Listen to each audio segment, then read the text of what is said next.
Merhaba lan.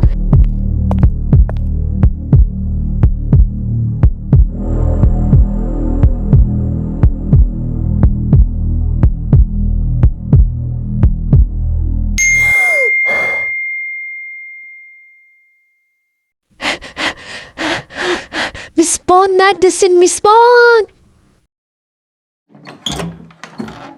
Size bu acı gerçeği böyle söylemek istemezdik ama başınız sağ olsun. Lan Bix senin yüzünden Miss Bond öldü. Şimdi sıra sende. Hadi lan sıkıyorsa gel lan. Sonuçta ben seni yeneceğim ama hadi neyse başlayalım. kolay kolay durur nereye muyum lan? gidiyorsun öyle? Sen şimdi O görürsün. silah mı? Hayır hayır hayır. Bu Miss Bond Hayır. için. Rah. Şimdi. Bak beni anlamıyorsun. Benim hayatımı anlayamıyorsun. Senin hayatın önemli olabilir ama benimkisi daha önemli. Lütfen yapma. Geber. Sanırım gebermeyi hak eden benim.